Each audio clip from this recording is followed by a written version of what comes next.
Esta mañana quisiera que leamos un texto de el libro de los Hechos, capítulo 16. La semana pasada estudiamos este mismo pasaje y ya hace varios domingos, en el mes de enero, estamos estudiando todo lo que tiene que ver con la obra que Dios hizo a través del apóstol Pablo en una ciudad en Europa, la primera ciudad europea que llegó al cristianismo. Esa ciudad se llamaba la ciudad de Filipos y leímos la carta que el apóstol San Pablo escribió a los filipenses. La estuvimos estudiando en algunos párrafos y ahora vamos a repasar cómo comenzó el trabajo y la obra allí en aquella ciudad. La semana pasada leíamos el capítulo 16 y cómo allí relata tres encuentros poderosos que tuvieron tres personas con Jesús, con la buena noticia de Jesús. Tres transformaciones muy diferentes una de otra, pero igualmente poderosas. Y hoy vamos a ver la primera parte de este capítulo 16, que relata esa primera conversión y cómo llegaron y cómo llegó el apóstol San Pablo y su equipo allí a la ciudad de Filipos. Así que vamos a leer juntos el capítulo 16 del libro de los Hechos. Y dice así: después Pablo llegó a Derbe y a Listra. Allí había un discípulo llamado Timoteo, que era hijo de una judía cristiana y de padre griego. Los hermanos que estaban en Listra y en Iconio hablaban muy bien de él. Así que Pablo quiso que Timoteo lo acompañara para evitar problemas con los judíos que había en aquellos lugares. Pablo hizo que Timoteo se circuncidara, pues todos sabían que su padre era griego. Cuando ellos pasaban por las ciudades, entregaban las reglas de los apóstoles y los ancianos en Jerusalén habían acordado que se pusieran en práctica. Y así las iglesias eran confirmadas en la fe y su número aumentaba cada día. Como el Espíritu Santo no les permitió proclamar la palabra en Asia, ellos se limitaron a atravesar Frigia y la provincia de Galacia, y cuando llegaron a Misia intentaron ir a Bitinia, pero el Espíritu tampoco se lo permitió. Entonces dejaron de lado a Misia y llegaron a Troas, que era un puerto. Con tantos nombres uno está medio perdido, ¿no? Mejor que le hablen de Córdoba, de Salta y de Jujuy, pero estas eran provincias, eran regiones que el apóstol Pablo estaba recorriendo en su misión de predicar acerca de Jesús. Entonces dejaron de lado Misia y llegaron a Troas. Allí una noche Pablo tuvo una visión en la que veía ante él a un varón macedonio que suplicante le decía: pasa a Macedonia y ayúdanos. Después de que Pablo tuvo la visión, enseguida nos pusimos a partir hacia Macedonia, pues estábamos seguros de que Dios nos estaba llamando a anunciarles el Evangelio. Y dice allí el versículo 11, la última parte de lo que vamos a leer hoy: nos embarcamos en Troas y fuimos directamente a Samotracia. Al día siguiente proseguimos a Neápolis y de allí fuimos a Filipos, que es una colonia y la ciudad principal de la provincia de Macedonia. En esa ciudad estuvimos algunos días, y un día de descanso, un día sábado, salimos de la ciudad y llegamos al río donde se hacía la oración. Allí nos sentamos y trabamos conversación con las mujeres allí reunidas. Entre las que nos oían estaba una mujer llamada Lidia, que vendía telas de púrpura en la ciudad de Tiatira. Lidia adoraba a Dios y el Señor tocó su corazón para que diera cabida a lo que Pablo decía. Cuando ella y su familia fueron bautizadas, suplicante nos dijo: si ustedes consideran que soy fiel al Señor, vengan a mi casa y hospédense allí. y nos sentimos obligados a quedarnos en aquel lugar. Muy bien, hasta allí la palabra del Señor, lo que vamos a leer hoy, y algunas lecciones que aprendimos la semana pasada, las recorremos rápidamente para que puedas quizás volver a escuchar el mensaje. Aprendimos la universalidad del Evangelio, como cuando Dios tiene una intención de cambiar una ciudad y cambiar vidas, Él no discrimina entre hombres, mujeres, pobres, ricos, esclavos, libres. Estas historias que leíamos esta semana tienen que ver, la semana pasada también, tienen que ver con este impacto del Evangelio de Jesús para toda vida. Por lo tanto, esto tiene que ser de aliento para nosotros, ¿no? No pensar que yo soy más espiritual o menos espiritual, yo soy muy racional o a mí me tiene que impactar de esta manera. No importa cuál sea tu condición y dónde estés, Jesús vino para cambiar tu vida y cambiar tu entorno. Y Él no discrimina. Él no discrimina. Y hablábamos también del poder unificador del Evangelio, cómo estas tres personas tan diferentes una de otra conformaron la iglesia de Filipos. Esto habla del impacto de lo que cuando Dios impacta una ciudad, una familia, un barrio, unifica, no divide. Las brechas no existen en esta comunidad y en esta sociedad que Dios está levantando alrededor de la obra de Jesús, alrededor del Evangelio de Jesús. Y esto lo necesita nuestro país, y esto lo necesita Latinoamérica. Y también hablábamos de una ciudad impactada. Leíamos cuántas cosas cambiaron, la economía, las leyes, las estructuras de opresión fueron transformadas en aquella ciudad por el Evangelio de Jesús. Esto tiene que traer también esperanza, decíamos la semana pasada, a nuestras vidas. No digamos Argentina no cambia más, no digamos Latinoamérica, mi país no cambia más. Estas historias, y con tantos nombres, uno dice, ¿para qué tantos nombres? Para que usted entienda que esto es historia, no es una leyenda. No es un cuentito lindo a la manera de Homero, la Ilíada y la Odisea, sino son historias verídicas, comprobadas a lo largo de los siglos, con nombres y apellidos de vidas transformadas. Por eso hoy tengo una remera muy importante para mí, que acá tiene escrito, después lo puede leer, un evangelio o un gran evangelio para una gran ciudad. Una gran ciudad como Buenos Aires necesita el mensaje transformador de Jesús. Tu vida lo necesita, tu familia lo necesita, nuestro barrio lo necesita. Muy bien, y entonces estas vidas transformadas decíamos que eran Lidia, una esclava, y un carcelero. Lidia, una mujer rica que tenía probablemente un negocio boutique en Recoleta. La esclava, que era probablemente una mujer que estaba esclavizada por dueños que abusaban de su cuerpo y de su vida. Y este carcelero, un hombre rudo, un hombre cruel, que no le importaba nada, los llevó a los apóstoles allí, los encarceló aún más profundamente después de haber sido torturados. Los tres tuvieron sus vidas transformadas. Y esta mañana quiero hablar acerca de la voluntad de Dios, la maravillosa voluntad de Dios. Yo quiero que si hay algo que puedas poner como meta en tu vida este año, y es un proceso, que puedas decir, yo quiero hacer la voluntad de Dios. Claro, por ahí te tenés que encontrar primero con Dios. Por eso hablábamos de estas vidas transformadas. Por ahí tu vida tiene que tener un encuentro con Jesús. Y una vez que tienes ese encuentro, cambia tu vida de tal manera, te das cuenta que tu vida tiene un sentido y que ha sido creado o creada con un propósito. De tal forma que aquel que te ha creado, que tiene la perfecta voluntad para tu vida, en la cual experimentas, escuchá lo que te digo, la verdadera libertad, la verdadera humanidad. Palabras que hoy en día están tan de moda. Los verdaderos derechos en Jesús y en su voluntad.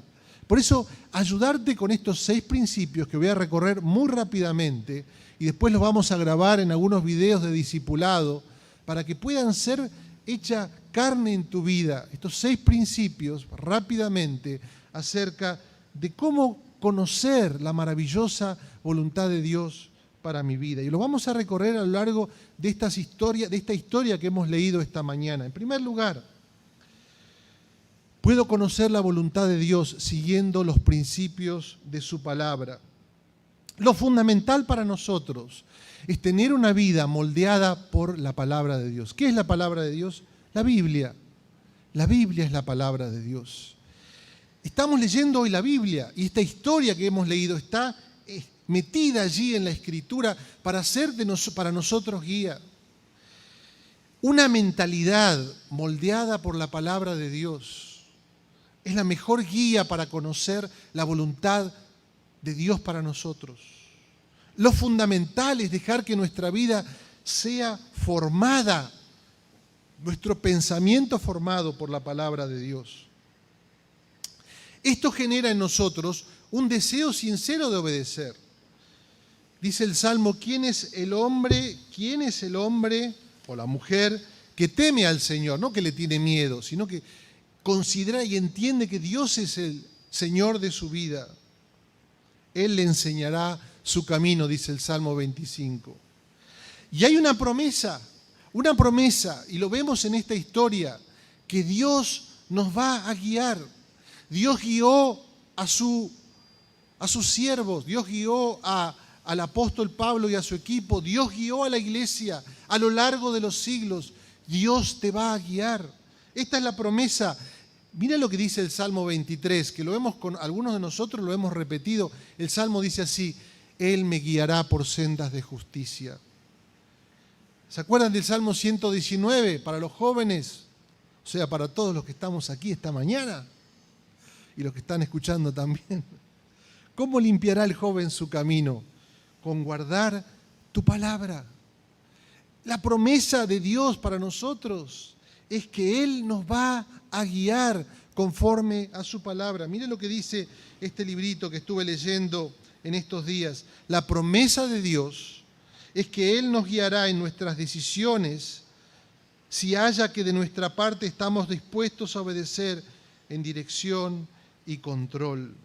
Así que, ¿cómo puedo conocer la voluntad de Dios? En primer lugar, metiéndome en la Biblia, en la palabra de Dios, dejando que mis pensamientos sean saturados, mi vida saturada por la palabra de Dios. Qué importante, entonces, no es solamente leerla una vez por semana, sino cada mañana levantarme y dejar que ella, parrafito a parrafito, paso a paso, como diría el Mostaza Merlo, paso a paso, transforme mi vida y moldee mi corazón.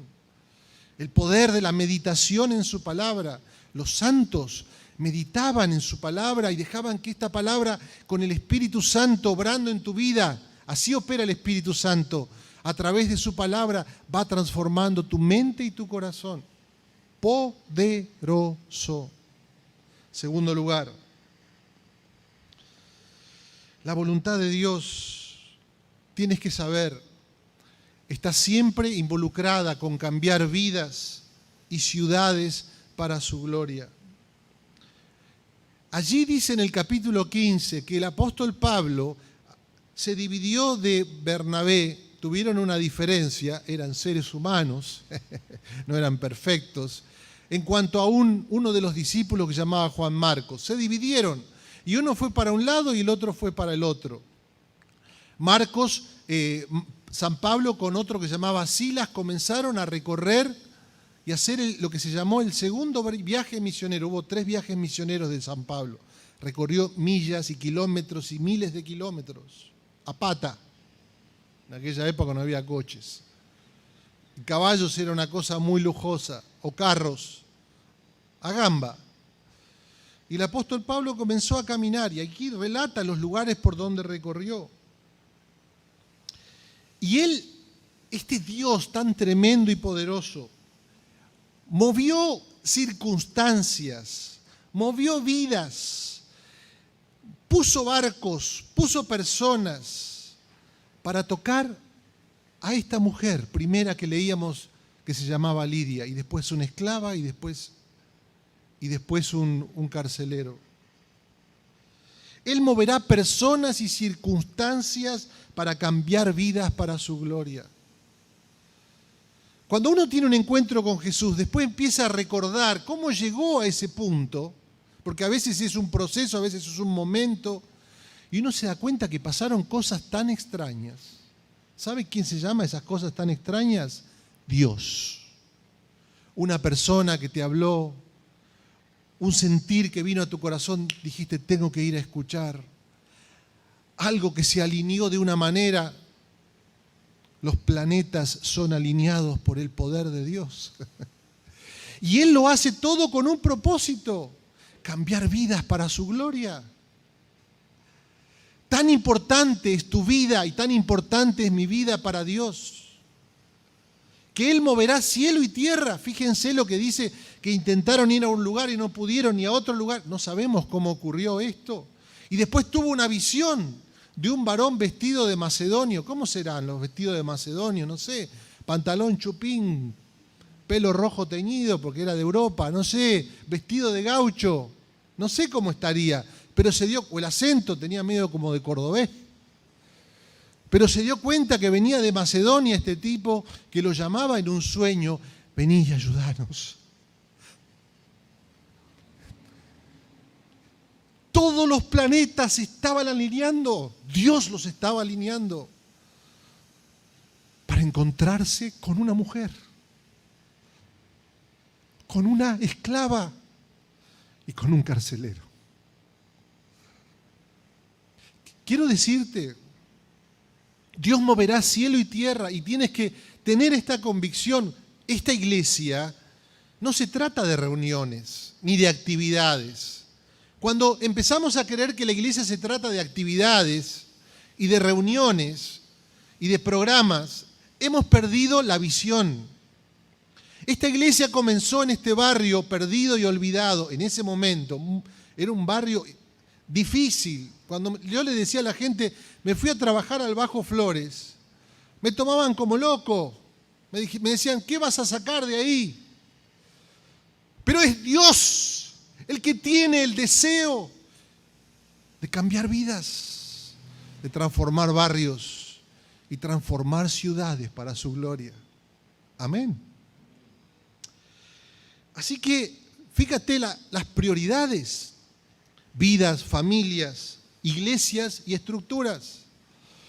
Yo digo, los partidos políticos empiezan al revés, sin ningún problema contra los que están con una vocación política. La apoyamos y la bendecimos. Pero pensamos que primero tenemos que cambiar las estructuras. Y cambiamos las estructuras y toda la gente va a estar alineada con las estructuras cambiadas. Hay que hacer leyes de todo tipo. No digo que no tenga su lugar, pero es interesante que la dinámica cristiana arranca en el corazón de la vida. Una vida cambiada, una familia cambiada, una ciudad transformada, estructuras cambiadas. Por eso es que Dios nos ha puesto en este lugar.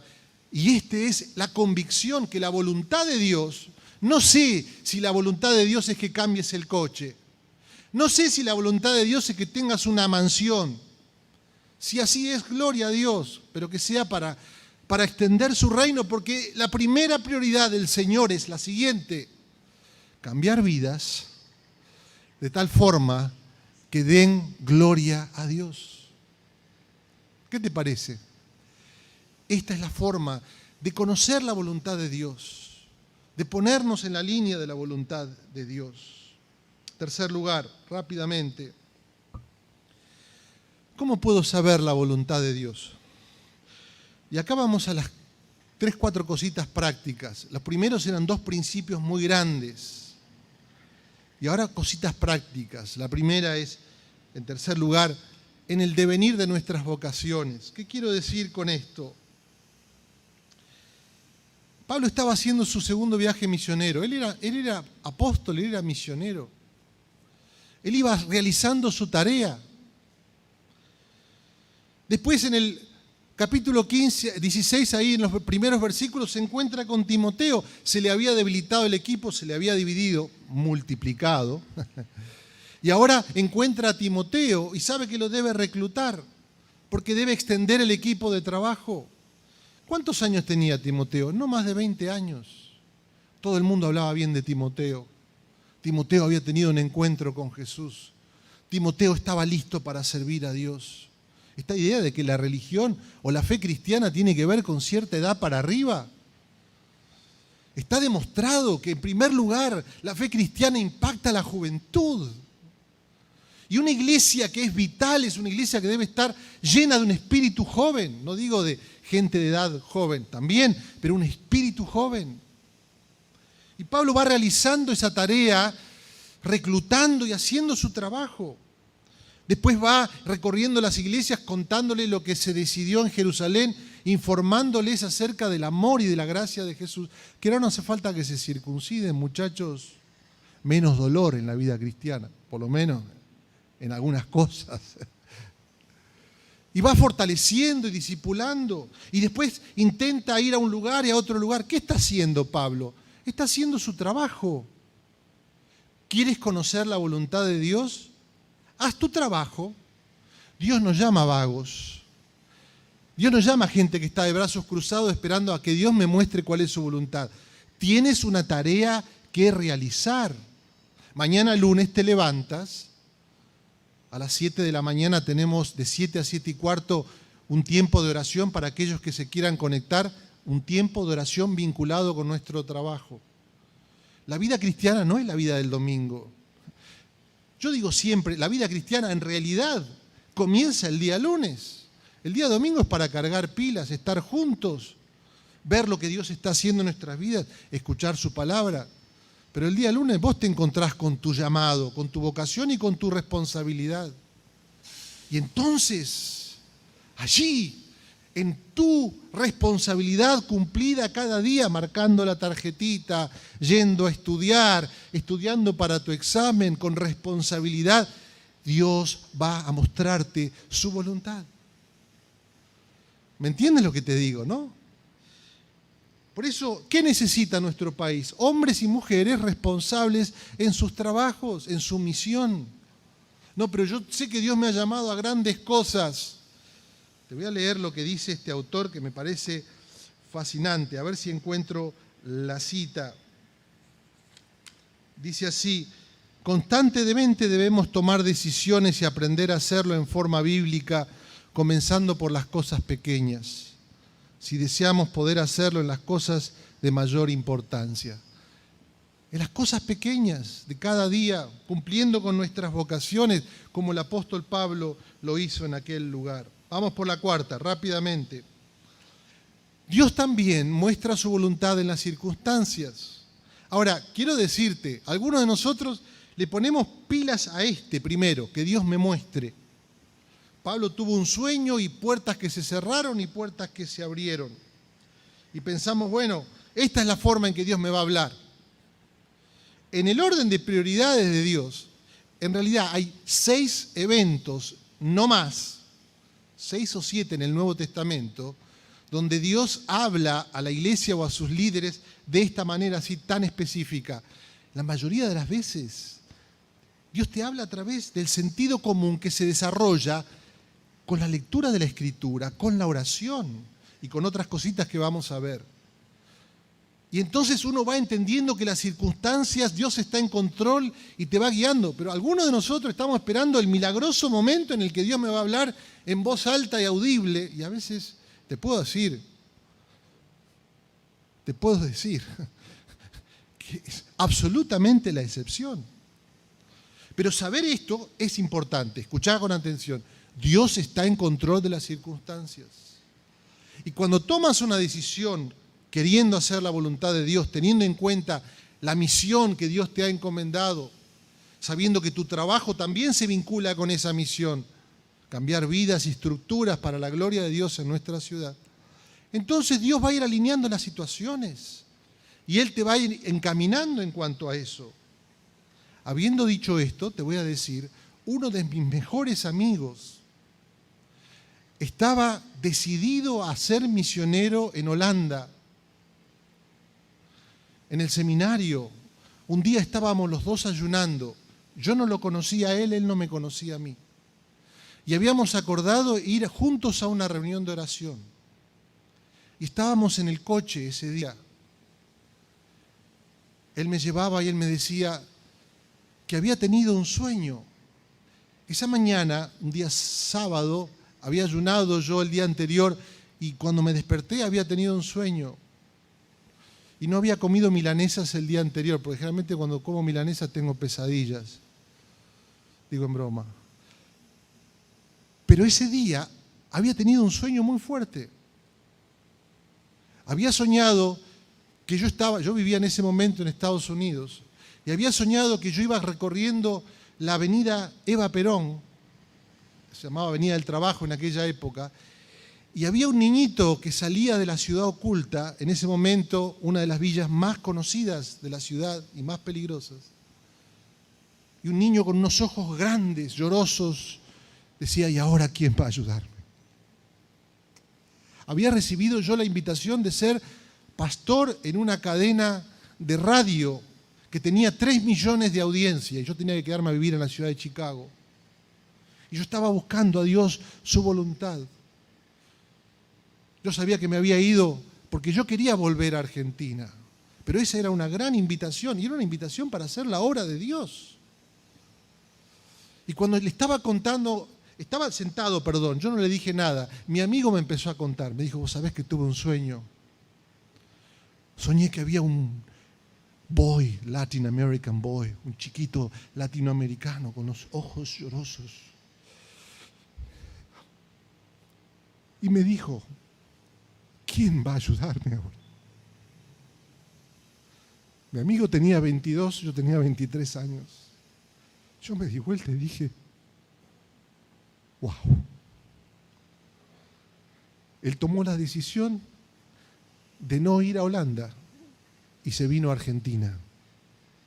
Y vivió con nosotros unos pocos años y murió en mis brazos.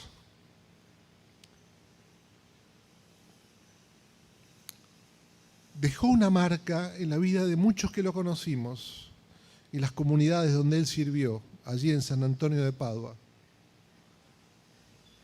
Qué vidas fueron inspiradas por su trabajo.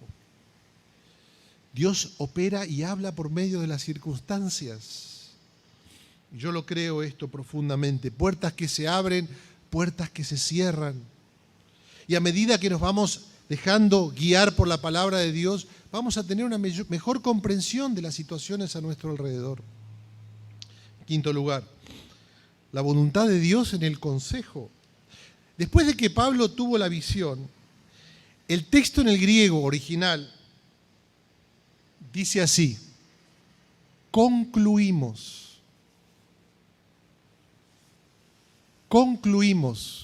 que Dios quería que pasáramos a Europa. ¿Qué quiere decir esta palabra?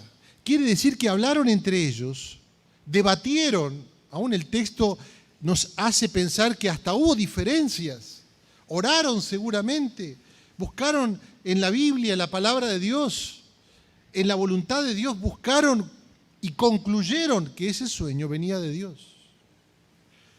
El consejo es fundamental. Cuando falta dirección, dice el proverbio, el pueblo caerá, pero en los muchos consejeros está la victoria. Necesitamos el consejo de los demás. Necesitamos que otros nos aconsejen. No seas sabio en tu propia opinión. Este año quiero alentarte para que te vincules a la comunidad de fe, te vincules a los grupos pequeños y dejes que el consejo de los muchos te ayude a encontrar la voluntad de Dios. Porque lo que hace muchas veces nuestra cultura y también el enemigo es aislarte para que vos consideres que la decisión que has tomado es la mejor decisión de acuerdo a tu propia opinión. Y si hay algo que la fe cristiana nos invita es a caminar en comunidad. Es buscarnos el consejo unos a otros. Che, no sé qué hacer con esto. Vamos a orar juntos. Mira, yo creo que, éticamente, el laburo donde estás, cómo te desarrollás, qué te parece esto, aquello, lo otro. Y juntos vamos encontrando en el consejo la voluntad del Señor. Amén. Y termino. La voluntad de Dios en el Evangelio. Termina allí la historia. Llegan por fin allí a Europa por primera vez. ¿Y qué pasa en Europa? Allí en Europa se encuentran que no estaba aquellas cosas que Pablo esperaba para poder hacer su misión, pero él tenía que obedecer.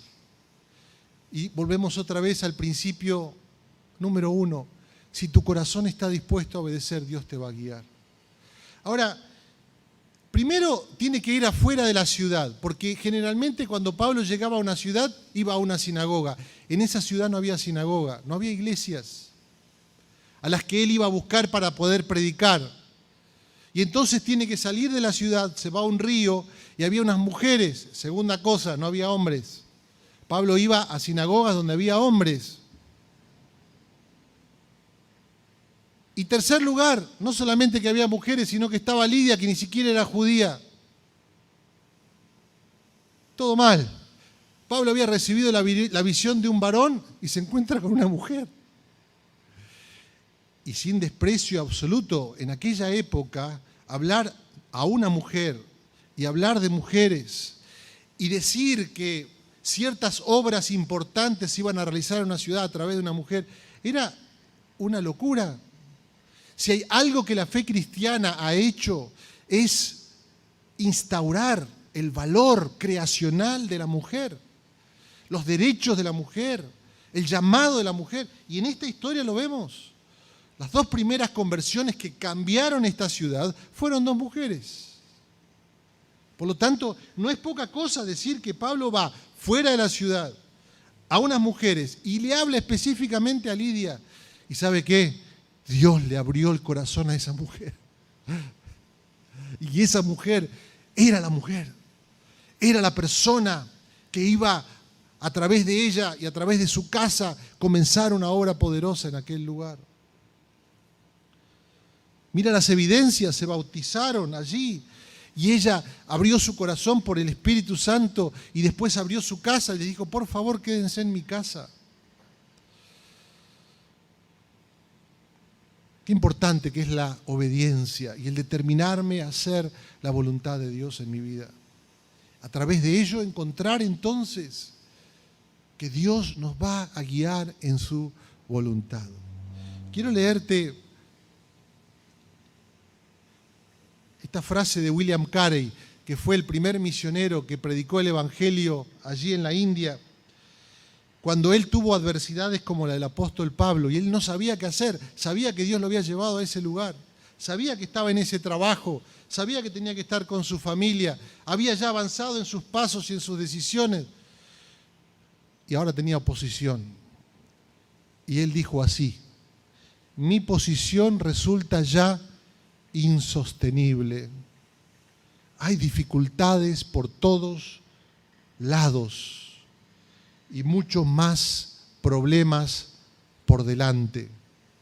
Por lo tanto, no tenemos otra alternativa que seguir adelante. Tengo un montón de problemas, pero debo seguir, debo obedecer.